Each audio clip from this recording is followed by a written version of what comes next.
आप देख रहे हैं देश का number 1 Hindi news channel news 18 India और सजा है चर्चा का सबसे बड़ा मंच न्यूज 18 इंडिया चौपाल। प्रधानमंत्री नरेंद्र मोदी के मंत्रिमंडल का युवा चेहरा है वो खुद को पीएम मोदी का हनुमान भी कहते हैं। जी हाँ, बिल्कुल। और अगले हमारे गेस्ट भी हैं। हम तालियों के साथ स्वागत करेंगे। बिहार की राजनीति में उनकी धमक बढ़ती जा रही है। युवाओं में वो बेहद लोकप्रिय हैं। दमदार लुक, जबरदस्त स्टाइल, जोरदार तालियों के साथ स्वागत कीजिए देश के उद्योग और फूड प्रोसेसिंग मंत्री चिराग पासवान जी का। और उनसे बातचीत करेंगी हमारी सहयोगी रूबिका लियाकत जी। बहुत बहुत स्वागत है चिराग जी आपका न्यूज 18 इंडिया के इस मंच के ऊपर।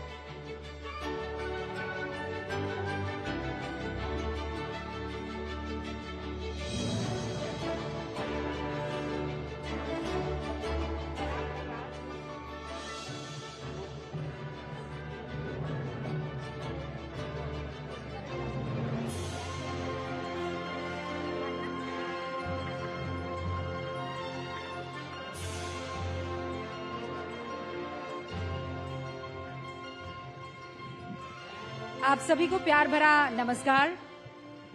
इस वक्त हमारे सामने केंद्रीय मंत्री चिराग पासवान मौजूद हैं। रामविलास पासवान के लखते जिगर, लोक जनशक्ति पार्टी रामविलास के अध्यक्ष और जो खुद को प्रधानमंत्री नरेंद्र मोदी का हनुमान भी कहते हैं। बहुत बहुत स्वागत है आपका चिराग। थैंक यू रूबिका जी। विपक्षी पार्टियों ने हर वक्त ये कहा कि आपको बीजेपी झुंझुना पकड़ा देती है, लेकिन आपने 100% स्ट्राइक रेट के साथ जो पहली चीज हासिल की वो कैबिनेट मिनिस्टर। ये एक्सपीरियंस अनुभव कैसा है? इससे ज्यादा महत्वपूर्ण अनुभव मेरे पिछले 3 सालों का रहा है, जिसने मुझे यहां तक पहुंचाया। आज से 3 साल पहले साल था 2021 का, जब मेरी पार्टी में एक बड़ी टूट हुई और पार्टी के साथ साथ मेरा परिवार भी टूटा।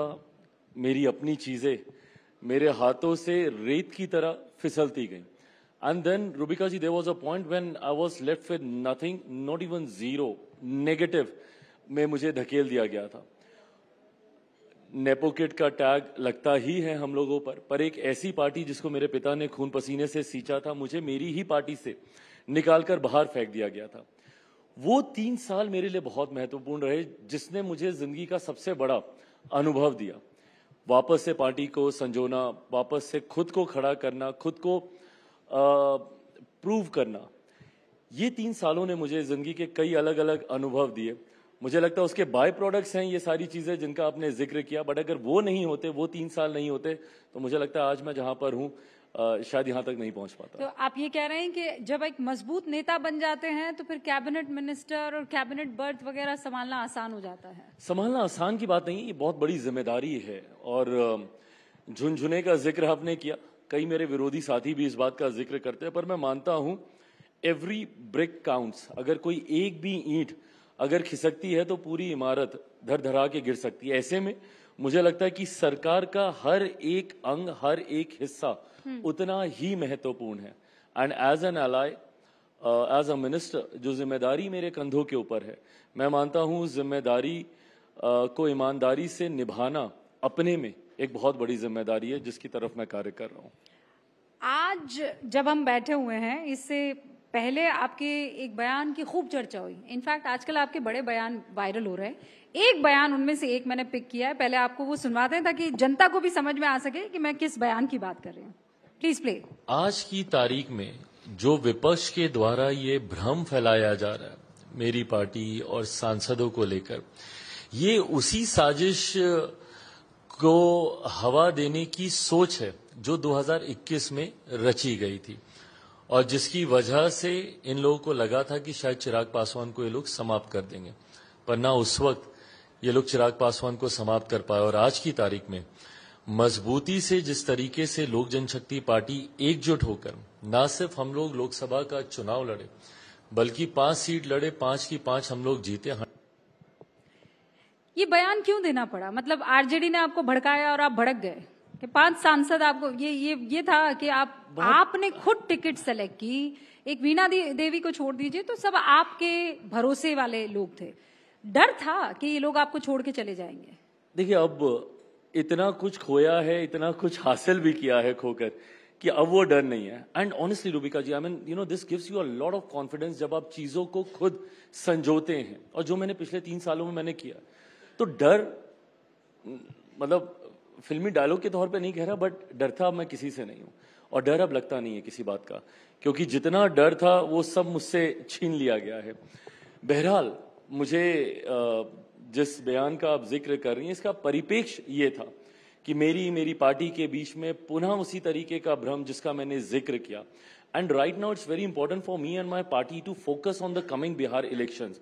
मेरी प्राथमिकता पूरी तरीके से उस दिशा में है. तो ऐसे में पार्टी संगठन कार्यकर्ताओं के बीच में किसी तरीके का कोई भ्रम ना फैले, इसलिए इसको एक क्लैरिफाई एक बार करना जरूरी था.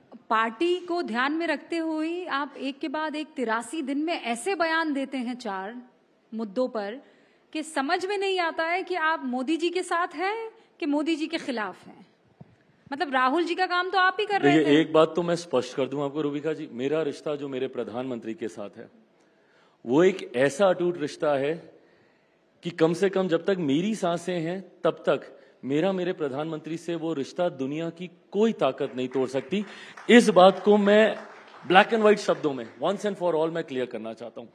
मेरा रिश्ता मेरे प्रधानमंत्री से तब नहीं टूटा जब मैं उनके साथ नहीं था. 2020 के चुनाव में मैं उनके साथ नहीं था, तभी से तो ये हनुमान प्रकरण का भी जिक्र आया. उस वक्त भी मैंने कहा था कि मेरे दिल में बसते हैं मेरे प्रधानमंत्री.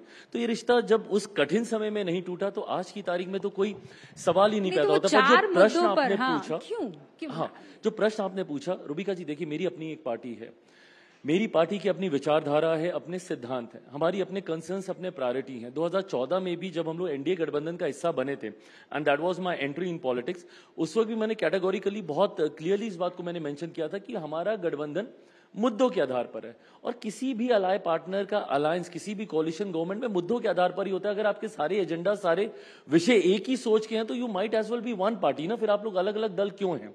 आप अलग अलग दल इसलिए हैं क्योंकि आपकी नीतियां अलग हैं, आपके सिद्धांत अलग हैं, आपकी प्राथमिकताएं अलग हैं. ऐसे में समाज के उस वर्ग की प्राथमिकता है मेरी सोच में जो अभी भी हाशिए पर खड़ा है, जिससे जुड़े हुए ये तमाम विषय थे, भले वो अनुसूचित जाति जनजाति से जुड़े हुए थे, भले वो मुस्लिम वर्ग से जुड़े हुए थे. ये तमाम जिन विषयों का आपने जिक्र किया, लैटरल एंट्री, क्रीमी लेयर का बात आया, वक्फ बोर्ड का जिक्र आया, नेम प्लेट्स लगाने को लेकर, सावन के महीने में कावड़ियों को लेकर, ये सब जिक्र आया. उसमें जो मैंने अपने विचार रखे वो मेरी पार्टी की ऐसी प्राथमिकताएं हैं जिसके साथ समझौता ना मेरे नेता, मेरे पिता आदरणीय रामविलास पासवान जी ने किया था, ना मैं कभी करूंगा.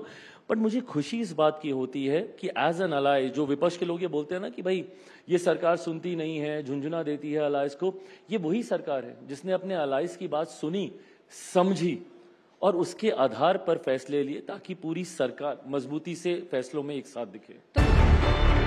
न्यूज़ 18 इंडिया चौपाल, एक ऐसा मंच जहां जब जब बात निकलेगी तो सिर्फ दूर तक नहीं बल्कि दुनिया के कोने कोने में जाएगी. क्योंकि इस बार बात होगी भारत के वैश्विक महाशक्ति बनने के लक्ष्य पर. सरकार, समाज, सेलिब्रिटी और स्पोर्ट्स स्टार्स के साथ न्यूज़ 18 इंडिया चौपाल देखिए सिर्फ न्यूज़ 18 इंडिया पर.